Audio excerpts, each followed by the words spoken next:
প্রধানমন্ত্রী এই 5টি পদে নিয়োগের ক্ষেত্রে তাকে অবশ্যই এককভাবে আর নিয়োগ জায়গায় তিনি থাকছেন না, এবং আমরা এখন আরো মোর ফিক্স করে এনেছি যে 5টা অন্তত সাংবিধানিক পদে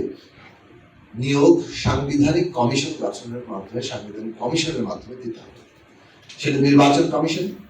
দুর্নীতি দমন commission, public service commission, auditor general পদ এবং মানবাধিকার কমিশন। সবকিছু এটার মধ্যে না এনে অন্তত পক্ষে 5টা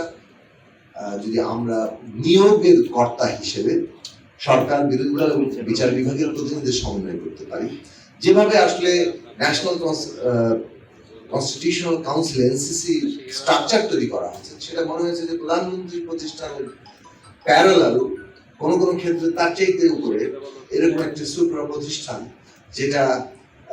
আসলে এফেক্টিভলি প্রধানমন্ত্রীর পদকে অনেকাংশে খাটো করে ফেলে, এই আলোচনাটা উঠেছে। ওই কাঠামোটা যদি আমরা বাদ রেখে শুধুমাত্র এটাকে একটা নিয়োগ কাঠামো হিসেবে দেখি, প্রধানমন্ত্রী এই 5টি পদে নিয়োগের ক্ষেত্রে তাকে অবশ্যই এককভাবে আর নিয়োগ জায়গায় তিনি থাকছেন না, তিনি এই 3 সদস্যের 3টি প্রতিষ্ঠান, সরকার, বিরোধী দল এবং বিচার বিভাগ, 3টি প্রতিষ্ঠান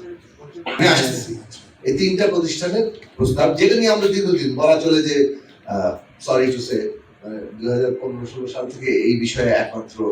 আমি কাউকে বলতে শুনিনি কথা, আমরা এই কথা বারবার বলার চেষ্টা করেছি যে সাংবিধানিক পদগুলিতে সাংবিধানিক কমিশনের মাধ্যমে নিয়োগ, এবং সেক্ষেত্রে 3টা প্রতিনিধিত্বের কথাই আমরা বলেছিলাম।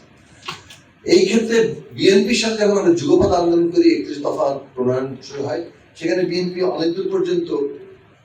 অগ্রসর হয়েছিল, কিন্তু শেষ পর্যন্ত আমাদের সাথে কতগুলো প্রশ্নে আর মীমাংসা হয়নি বলে আমরা একটা সিদ্ধান্ত নিয়েছিলাম যে কিছু পার্থক্য সহ 31 দফা প্রকাশ করা হবে, অর্থাৎ বিএনপির 31 দফা এবং গণতন্ত্র মঞ্চের 31 দফা একই রকম হবে, একটা পার্থক্য থাকবে। ফলে নেগোসিয়েশনে যে কয়েকটা বিষয় গেছিল পরবর্তীতে ওগুলো ঠিক, কিন্তু এইটা একটা নেগোসিয়েশনে অ্যাডভান্স করেছিল যে অন্তত 2টি প্রতিষ্ঠান সাংবিধানিক কমিশনের মাধ্যমে নিয়োগ দেওয়া হবে, বাকিগুলোকে ভেটিং এর মাধ্যমে, অর্থাৎ পার্লামেন্টারি কমিটি যেটা গঠিত হবে, পার্লামেন্টারি কমিটির ভেটিং লাগবে প্রত্যেকটা নিয়োগের ক্ষেত্রে। বিএনপির 31 দফায় কিন্তু প্রস্তাব আছে।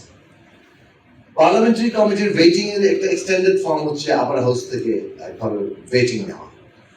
আমাদের প্রস্তাব এখনো ওই জায়গায় দাঁড়িয়ে আছে যে না, আমাদের একটা সাংবিধানিক কমিশনের মাধ্যমেই আমরা নিয়োগ দিব। তাহলে দুটো বিষয় পরিষ্কার, মানে আমরা সাংবিধানিক কমিশনের মাধ্যমে নিয়োগে এখন পর্যন্ত আমাদের অবস্থান পরিষ্কার, এটার জন্য আমরা আমাদের যতটুকু লড়াই করা চালিয়ে যাব। দ্বিতীয় বিষয় হচ্ছে আপার হাউস, আমি বলেছি কোন পরিপ্রেক্ষিতে আমরা এটাকে এখন বিকল্প হিসেবে ভাবছি, যেহেতু আদারগুলো কোনো এজেন্ডা হিসেবে আর নাই। সুতরাং আপার হাউসের 3টা শর্ত আমরা একটা বলছি, নাম্বার 1 সেখানে পিয়ার হতে হবে, নাম্বার 2 সেখানে অবশ্যই তাদের নমিনিদের নাম ইলেকশনের আগে থাকতে হবে, 3 একটা সিগনিফিকেন্ট পাওয়ার ব্যালেন্স কিংবা চেকস এন্ড ব্যালেন্স তৈরি করতে হবে।